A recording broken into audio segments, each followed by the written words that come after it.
One of the biggest things that we've been talking about over the last couple of weeks is, will the Kings trade for OG Anunoby? I think it was a couple of weeks ago. Mm-hmm. Barling came out and reported that the Kings are aggressively pursuing Anunoby.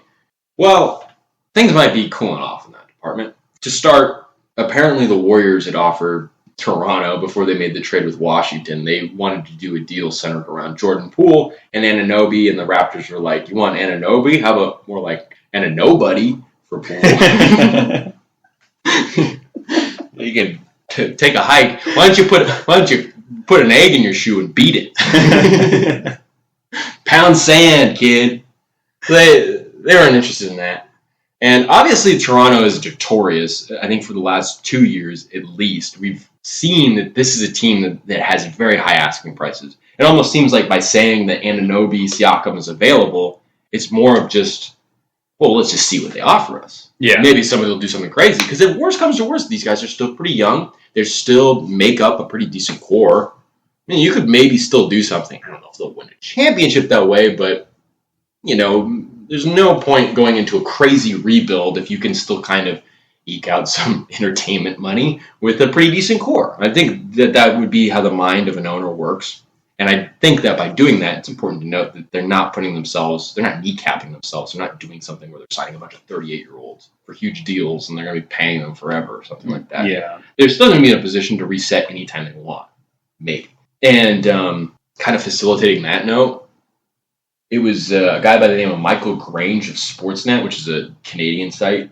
They reported that Toronto believes they could be a, quote, factor in the East if they bring back their core, which would include keeping Siakam and Anunoby, re-signing Van Fleet.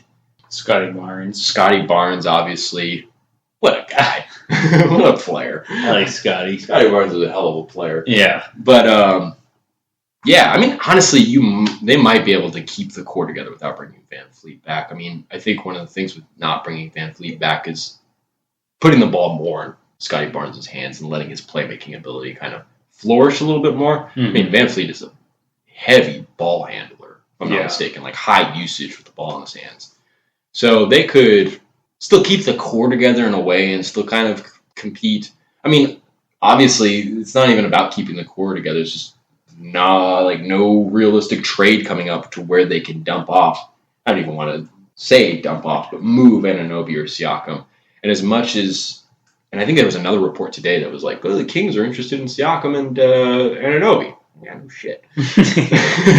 No. I mean, to get Siakam, I mean, obviously he's a better player. He is the better player. It'd be obviously, I'd rather have Anunoby. I agree. Because if the fit's better, you don't really need Siakam with Sabonis and Fox. But it's like, at the end of the day, Siakam's a better player. Yeah. He's the, 2-3-time All-Star. Mm-hmm.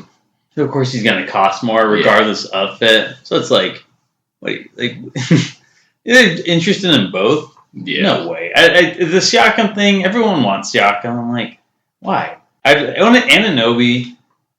I mean, other than Michael Bridges, I mean, it's hard to find like a more perfect fit for what the Kings need right now. A defensive wing who can shoot the three ball well and can step up into a star role if needed. Yeah. No, I think you're absolutely right. And, and then when you start thinking about taking Anunoby off the table, which is very that's just the way it is. It just doesn't seem like the 2028 and the 2030 pick plus one of, I mean, I guess they don't really want Mitchell. I don't know if the Kings want to get rid of Mitchell, but I don't think anybody knows what the Kings would be willing to give up or wouldn't be willing to give up. But I know that the Raptors wanted Herbert and Monk. They wanted, I think, a shooter in that situation. They ended up drafting Grady Dick, so it'd be interesting to know how much that changes. But I don't know. I think at the end of the day, it might be kind of nothing going on there. I don't really see, even if that report about them considering keeping the core together was total baloney, which I doubt it is. It's not Jake Fisher.